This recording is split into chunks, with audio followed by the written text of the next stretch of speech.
강요 미수 혐의로 기소됐던 이동재 전 채널A 기자 1심에서 무죄 판결이 나왔습니다.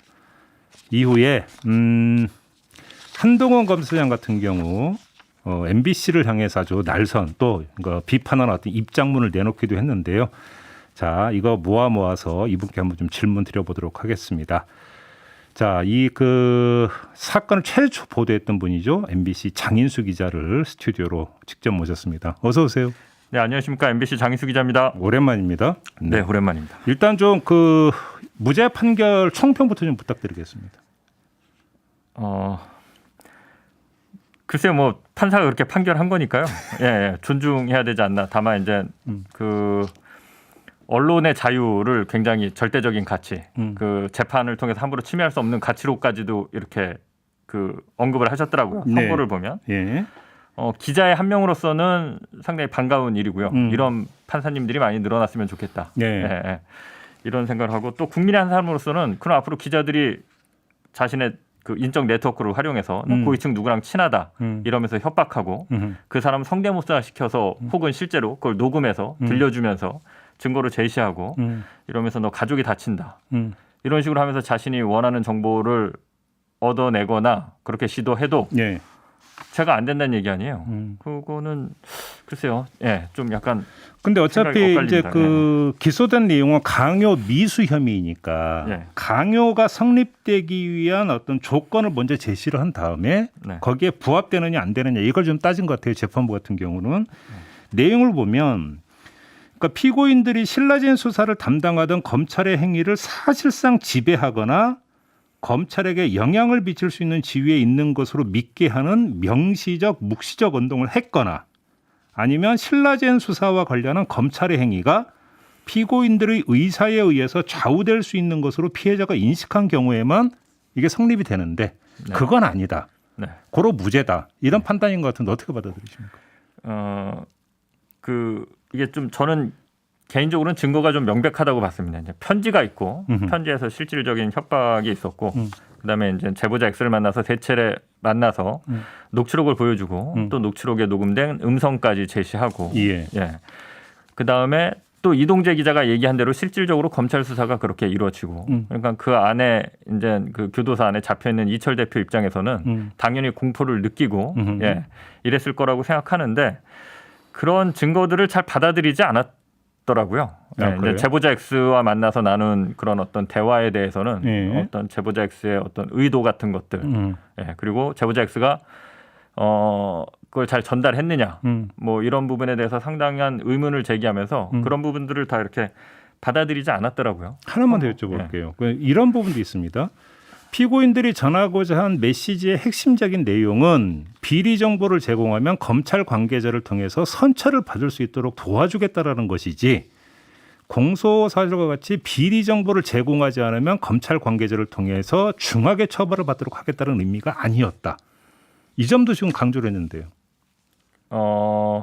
그러니까 거기 녹음 파일 보면 협조 안 하면 더 죽는다. 지금 뭐 10몇 년형 받았는데 네. 여기서 추가로 더 되면 뭐 80살에 나올지 언제 나올지 모른다. 글쎄요. 그러니까 그런 명백한 이동재 전 기자의 워딩이 있는데 그런 것들을 잘 이렇게 좀 의미 있다고 보시지 않은 것 같더라고요. 그래요? 예. 알겠습니다. 그러면 지금 직접적이든 간접적인 증거가 다수 있었음에도 불구하고 재판부가 그러니까 제대로 받아들이지 않았다. 그래서 이런 판결이 났다. 이런 평가십니까? 정리라면? 네, 그렇습니다. 그래요. 그러니까 일전에 지난해 8월이었던 거예요. 저희하고 인터뷰하면서도 상당수의 증거가 사라졌다는 점을 지적하신 바가 있는데 지금 같이 연결이 되는 얘기라고 봐야 되는 겁니까? 그러니까 사라진 증거는 그러니까 이번 재판은 강요미수 재판이지 이제 검언유착 의혹의 실체를 밝히는 재판은 아니었잖아요. 그렇죠. 그러니까 이제 사라진 증거들은 이제 이동재 기자가 자신의 노트북과 핸드폰을 완벽하게 이제 지우고 한동훈 검사장도 자신의 핸드폰 네, 이제 비밀번호를 아직도 못 풀고 있죠. 예, 아직도 못 풀고 있습니다. 예.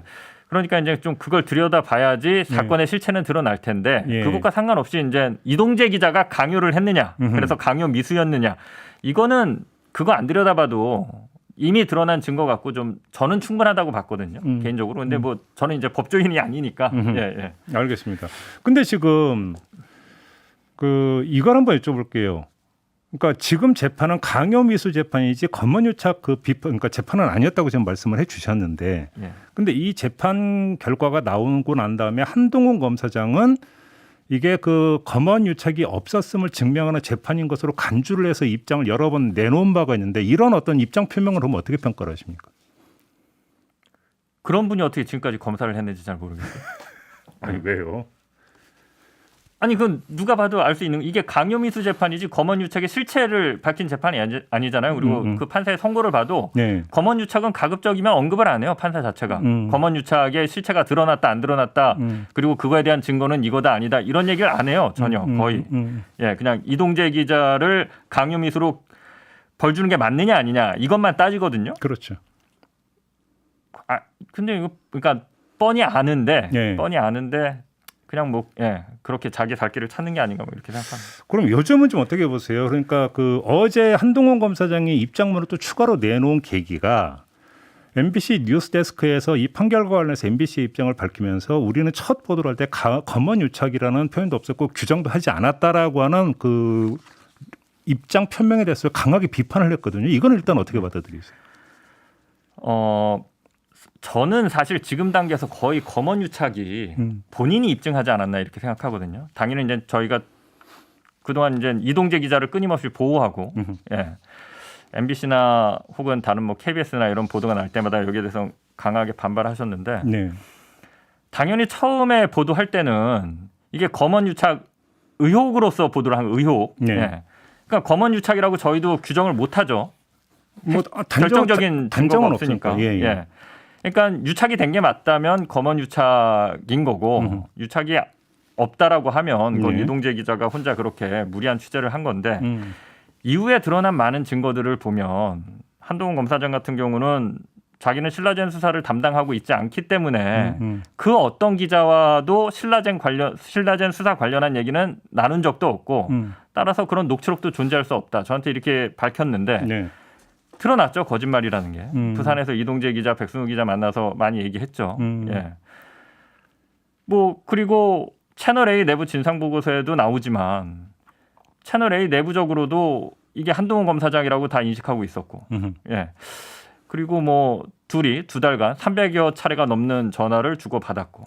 예. 또 제보자 X와 결정적인 얘기를 하기 전에 이동재 기자가 늘 그 직전이나 직후에 한동훈 검사장과 오래 통화하거나 예, 하는 것들, 그러니까 좀 협의한 게 아닌가 이렇게 의심이 되는 부분들이 보이고, 근데 이런 거에 대한 하나도 해명 없이 그냥 이번 판결만 가지고 검언유착의 실체는 없는 게 입증됐다라고 얘기하는 거는 좀 납득하기 어렵죠. 예. 아무튼 그 지금 장현숙 기자도 잠깐 언급하셨던 것처럼 보도를 하면서 검언유착 의혹을 제기한 건 맞죠. 네.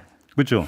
그럼 여기서 한번 제가 하나 여쭤보겠습니다. 유착이라고 하는 개념이 조금 전에 이제 제가 그 무죄 판결을 내렸던 근거로서 이야기를 했던, 예를 들어서 이 피고인들이, 기자들이 그러니까 검찰을 사실상 지배하거나 영향을 미칠 수 있는 뭐 속칭 우월적 지위에 있었다. 예. 유착이라고 하는 거 그런 뜻으로 쓰신 겁니까 혹시? 다시 말해서 기자들이요? 그런 뜻으로 썼다면 예. 예. 이번 판결이 검언유착을 사실상 그 검언유착이 없었음을 인정하는 판결이다라도 연결될 수 있는 여지가 있는데, 제가 여쭤보는 취지는 검언유착이라는 단어가 그런 뜻인지를 한번 여쭤보는 겁니다. 기자와 당시 검찰 관계자와의 관계가 기자가 검찰 관계자를 사실상 지배하거나 영향을 미치는 지위에 있는 관계였다라는 전제하에 유착이라는 단어를 썼는지 그걸 여쭤보는 기자가 거거든요. 어떻게 검사를 지배합니까? 검사가 기자를 지배할 수는 있어도. 그러니까 그러면 이번 판결이 검언유착이 없었음을 증명하는 판결로서 간주될 수는 없는 거잖아요. 그러면. 네, 뭐 저는 그렇게 봅니다. 그런데 한동훈 검사장은 그걸 전제로 깔고 지금 입장을 내놓고 있는 거 아니겠습니까? 그러니까 뭐 본인이 결백하다고 생각하셔서 뭐 그런지는 모르겠는데 본인이 실제로 이동재 기자와 정말 유착이 안 돼 있다라고 하면 네. 그 간단합니다. 그리고 더군다나 본인은 그 뭐 검사장까지 지낸 고위 공직자였고요. 네. 그러면 검찰 수사에 성실히 협조한다든지 지금까지 제기된 의혹에 대해서 본인이 밝히면 되거든요. 근데 이제 그런 행위 없이 그냥 무턱대고 검언유착은 없다라고 하면 그동안 300여 차례 넘게 통화한 건 뭐고, 예, 이동재 기자가 그 채널A 내부에다가 이 녹음 파일 없애고 그 한동훈 검사장이랑 닮은 목소리로 다시 녹음하자 이런 얘기는 도대체 왜 하는 것이며, 예, 어떻게 그 같이 취재한 백승우 기자까지도 네. 그 당사자를 한동훈 검사장인 줄 알았다고 지목하고 있거든요. 예. 이게 어떻게 가능한 건지 이런 것에 대해서 정말 아니라고 하면 한동훈 검사장은 본인이니까 본인이 밝힐 수 있는데 뭐 의심할 수밖에 없죠. 한동훈 검사장은 어제 그러니까 내놓은 입장문에서 MBC 뉴스데스크를 비판하면서 또 이런 식으로 표현했대요. 권범언 유착 공작이라는 표현을 쓰던데요. 예, 예. 보셨습니까 혹시? 아, 예, 봤습니다. 그건 어떻게 평가하십니까? 이런 규정은 또 어떻게 평가하십니까? 그럼? 그러니까 본인이 이동재 기자를 부산에서 만나서 뭐 그런 거 하나 걸리면 되지. 뭐 이런 얘기도 하고 계속 말씀드리면 300여 차례 그 2달 동안 통화도 하고 그러면 제가 이제 권원 유착이나 정원 유착이 되려면 하다못해 추미애 장관을 만나서 327회가 아니라 328회 통화하고 아니면 연락 주고받고 만나서 나눈 대화의 녹취록도 한 건이 아니라 한 2-3건 이상 나오고 이래야 정원 유착이나 권원 유착 아닌가요? 아무것도 없이 자기네들은 300여 차례 통화하고 그런 녹취 파일이 나와도 자기네들은 유착이 아니라고 하고 저는 통화한 게 단 한 통도 없는데 정원 유착이라고 하면 이런 분이 어떻게 법을 적용해서 수사를 하고 할 수 있는지 좀 근본적인 회의가 됩니다. 지금 장훈석 기자께서 하시고 싶은 말씀이 참 많은 것 같은데 시간이 다 돼서 마무리를 해야 될 것 같은데요. 이 한동훈 검사장이 어제 뉴스데스크 보도를 비판하는 입장문을 내면서 제 이름, 뭐 사실은 제 이름을 언급을 했는데 시선 집중을 언급한 거라고 일단 봐야 되겠죠. 그래서 저도 한마디만 걸치겠습니다. 뭐 뉴스데스크는 잘 모르겠고요. 시선 집중은 검언 유착 의혹을 제기한 거 맞습니다. 맞는데요. 이 검언 유착 의혹은 한동훈 검사장과 이동재 기자가 수차례에 걸쳐서 전화 통화 등의 연락을 주고받은 정황에 기초해서 제기한 의혹이고요.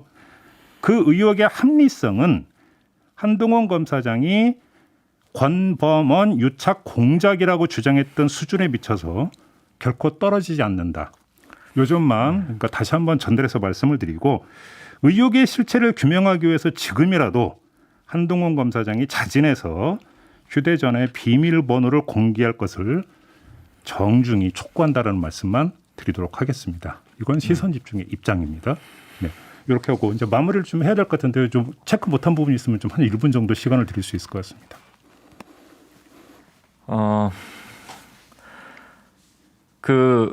뭐 계속 드렸던 말씀인데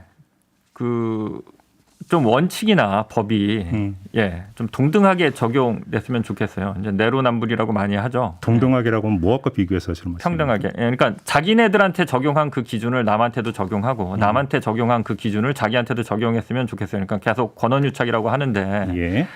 자신들이 검언유착이 아니라면 뭐 그렇게 주장할 수 있다고 생각합니다. 그러면 권언유착이라고 MBC나 저를 그렇게 비판하려면 최소한 더 강한 증거나 정황을 들이밀면서 그렇게 주장해야 되는데 권언 유착이라는 주장에 기준이 전혀 다르죠. 자기네들한테 적용하는 알겠습니다. 법과 기준, 남한테 적용하는 법과 기준. 알겠습니다. 좀 시간이 모자란데 여기서 좀 아쉽지만 마무리해야 될 것 같습니다. 고맙습니다. 네, 감사합니다. MBC 장인수 기자였습니다.